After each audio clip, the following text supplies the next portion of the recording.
to go pee. The good news is I'm wearing black.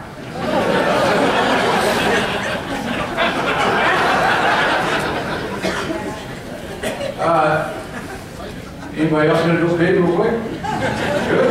Okay, here we go.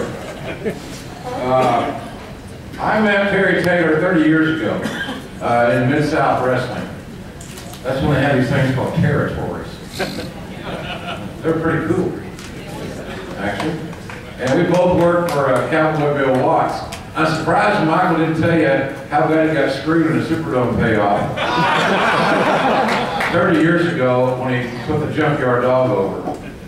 But that angle, in all seriousness, was a credit to Michael's promos and people paying big money to see the heel get their ass whipped. It's unfortunate in today's world that there are no heels, significant heels in the business on national television, that people will pay money to see get their ass whipped. Maybe that will change.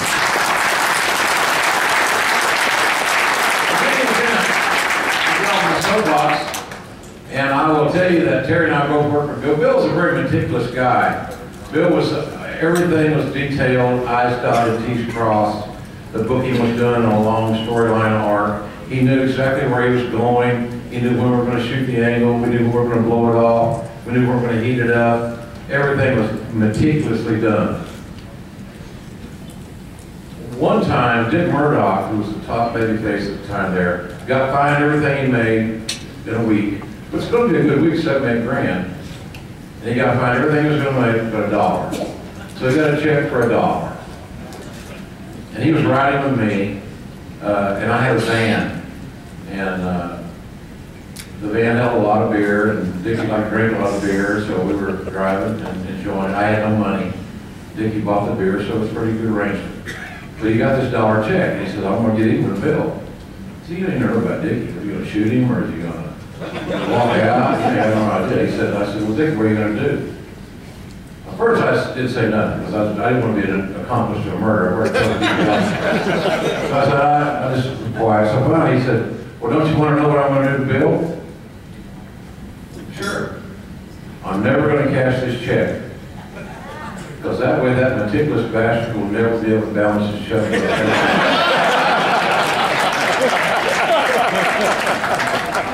Talking about Bill and Terry and my background, we got the PhD in our business from Bill. We've got his PhD from Eddie Graham, among others, especially Eddie.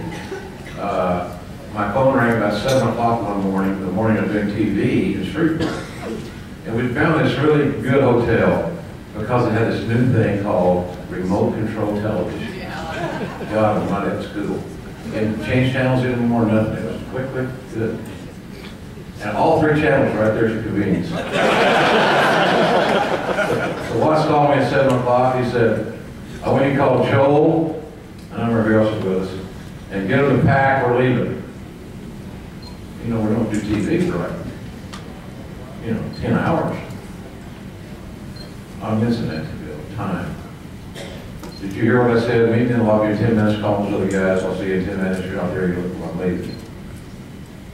So I get everybody awake, get them there, and I said, Bill, what happened? Well, the goddamn croissants aren't buttery and flaky enough. We're out of the son of a bitch. So, meticulous guy. That's what Terry and I learned. And the fundamentals. And he learned them better than I did, because he's arguably as good a teacher as I ever saw. Great psychology, patience, cares about the business. And I seen him in Orlando work, and it's touching that he does what he does. He's worked in every territory that there was, NWA, Mid-South, UWF. He may break my record for how many tenures he's had in WWE. I don't know. I thought I had the record, I was safe for a while. They said that DiMaggio's hitting streak would never be broken. I thought my tenures in WWE would never be broken until I started researching Terry's history. I think he got me. I think I won. But he had great fundamentals. And if any of you watched the Legends of Mid-South Wrestling DVD, you'll see a match on there that was 42 minutes long, that he and Ric Flair worked a hammerlock. A hammerlock. And people, the young kids said, God, that's boring, dude. The deal is that Flair was very hungover. It was one of those weekends where he was single, but his wife was still married. And he said Terry for coffee. His opponent for the NWA World title that night in the Superdome. Go give me some coffee, kid. And I need to take a nap. So Terry gets a coffee, Nate drinks the coffee, takes a nap. It seems somewhat hypocritical to me. Caffeine, sleep, I don't get that. But nonetheless, they have a 42-minute match based on a hammerlock that was, for anyone that hasn't seen it, that wants to know more about the business, or how you work a match and tell a story, watch that match. And it's really, really amazing.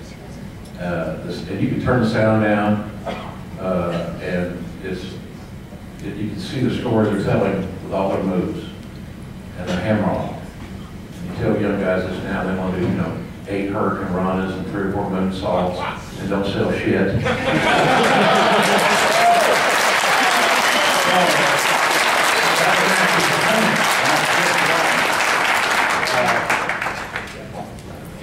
Terry's had been successful in all these territories, won all these titles. He really got over in Mid-South because Cowboy and I were doing the commentary, and that's not why he got over. Because my job at that time was, hello everybody and welcome to Mid-South Wrestling. I'm Jim Ross and this is Cowboy Bill Watts. Then my next line was, thanks for joining us everybody. So Bill's deal. That was fine. I learned a lot. I went to class. But Terry got double teamed by these equal Russians. Those Russians are sneaky. And one was from Minnesota, Barry Darso. The other was from Canada, out of Nikolov. And Terry gets thrown over the top rope, and they just hung up in the rope, and they got a rope around him and choking him. And Bill said, my God, Terry Taylor is double hung. Throughout the whole territory, he became automatically the most popular wrestler among the female fans. So in case you ladies want to know, it's beneficial because it's on television, so it's got to be true. Especially on a wrestling show, Terry Taylor is double hung. A lot of challenges in his career, but the thing I admire about Terry, he's always steered the course. As you heard earlier, he lost his lovely wife to cancer a few years ago, and he took on the biggest challenge, even bigger than working for Cowboy, and that was raising 2 special needs sons. One is 33, one is 25, and they still got dad at home taking care of them. I think that's the greatest accomplishment.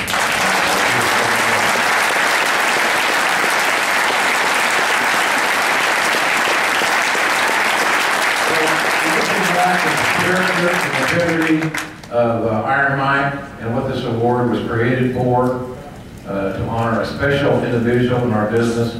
There's no one in the room that is more special in my heart, other than my wife, of course, than the man I'm about to introduce.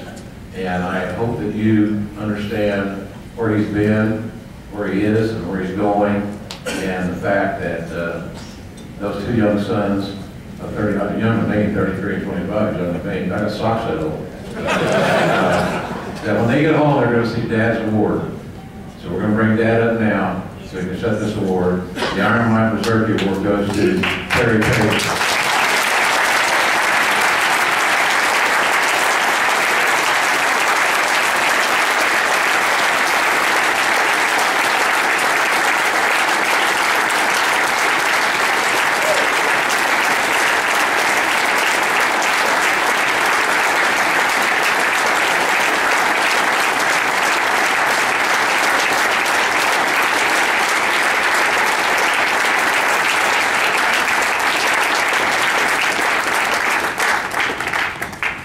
Thought I had stroke. How am I following when Michael Hayes and JR were talking? Look at this. Well, JR, you made me cry, so thank you. That double hung story brought a tear to my eye. Only wrestling. I want to thank JR for 30 years of friendship, hiring me when it wasn't the most popular thing to do. To hear the match we talked about that we had with Ric Flair in 2005. Is that right? 2005? No, 80? 1985. We're taking concussion contributions here soon. Don't turn the volume down. The match is not the same without the commentary. For 30 years, JR has been the voice of our business.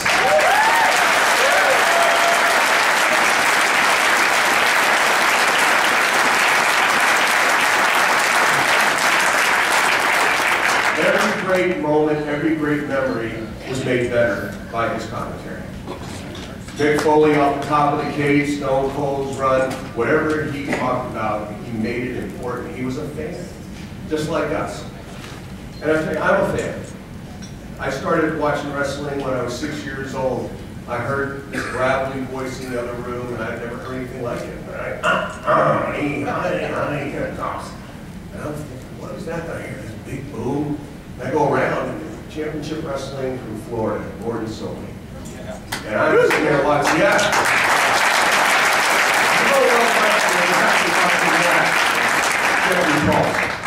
and I watched that, and the second I saw that, I was a fan, and I was addicted. I loved professional wrestling, and I had no idea as a kid that I was ever going to get a chance to do it. My brother and I would go to the beach and beat each other up and slam each other in the waves and hit the ropes that weren't there, and the cops would come think we're really fighting. And it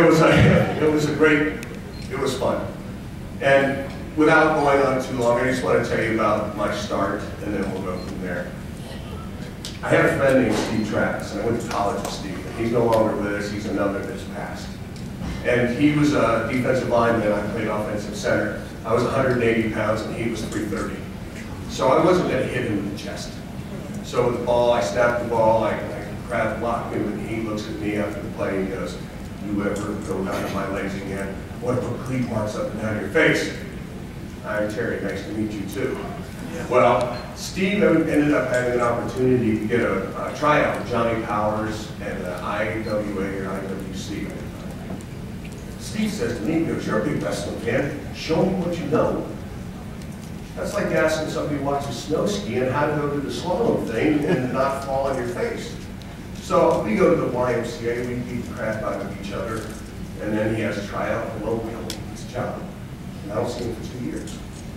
So 2 years later, I'm out of college, and I'm kind of figuring out what I'm going to do with my life. Little tidbit, I was working at a chicken restaurant. So the Red Rooster was working at a chicken restaurant before he got in the wrestling business, so God does have a sense of humor. So I go to the matches, and one of the plus others is Steve. Now this is in West Palm Beach in 1979 when it was a tight-knit fraternity, and kayfabe ruled the wrestling business. Steve says, "Hey, T, come on back to the locker room with me after the match." Now I go back to the locker room, and I was a huge fan, I'm telling you. And there's Dusty Rhodes, Jack Briscoe, Jerry Briscoe. I see all these guys, I'm like, oh my gosh, they've got to know I don't belong. And they were all so nice to me and so polite, and I'm sitting here going, God, this is like, oh, so naive. And I loved it. And Steve goes, "Well, they seem to like it, okay, come and see how we do TV Wednesday morning at the Sportatorium." So I drive across, and I got a job, and I'm working 70 hours a week in that restaurant. So I go, and I'm standing there like the well-mannered young man that I am, and all of a sudden I get a tap on my shoulder. So I'm just going to watch how they do the TV. I turn around, and it's Eddie Graham. I knew who Eddie Graham was, hardest punch in wrestling. Eddie Graham, legend.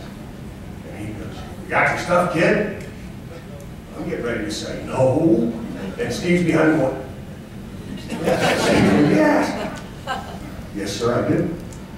He goes, "You're on third with Bugsy McGraw. Put him over." "Third what? What's that mean?" Never had a match. I didn't know anything. So I go out there, Bugsy stomps me as hard as he can for 3 minutes. He still walks with a limp. And after it's over with, I figured they're going to run me out of town. And instead, they say, "Hey, come back next week." And that was the beginning of the love affair that I've known for the last 35 years in the wrestling business. Every match I had, somebody helped me along. Somebody said, slow down, kid, do it this way. I got a little story for Jerry Briscoe, who, that guy right there, whether you love me or hate me, it's his fault. Jerry Briscoe. We were in Florida, and I just gotten beat. It's about my 7th or 8th match. I've been in the business 2 months, 3 months. And he says, if you keep losing matches like you are now, that's all you'll ever do. You gotta get out of here. Something, I gotta get out of here. I thought you liked me, but he goes, no, for your own good, you have to get out of here. And he got me booked, and that was my first territory and started my run. So, Jerry Briscoe, thank you very much. You are the man.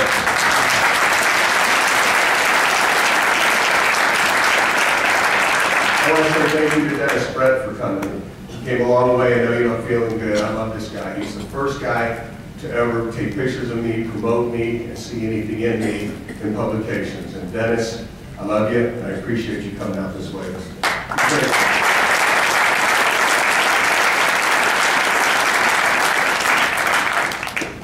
Now, I can't accept this award without talking about, everybody, JR said it, my wife, Trudy. We all talk about, we couldn't do it without a wife, so I couldn't.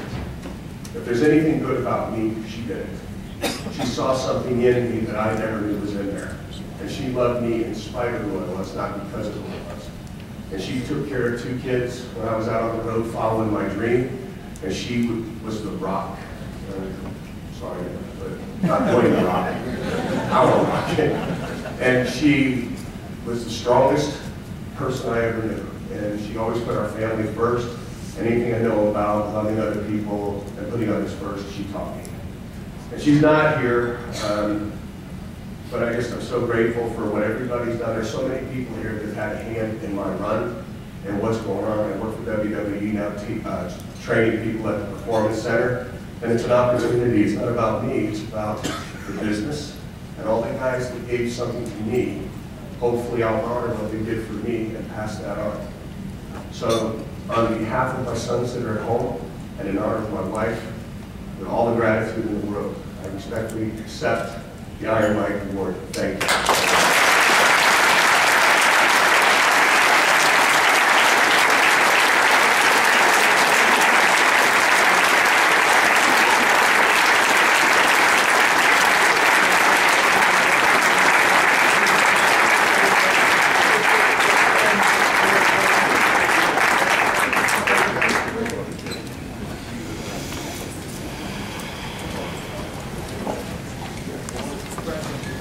Thank you.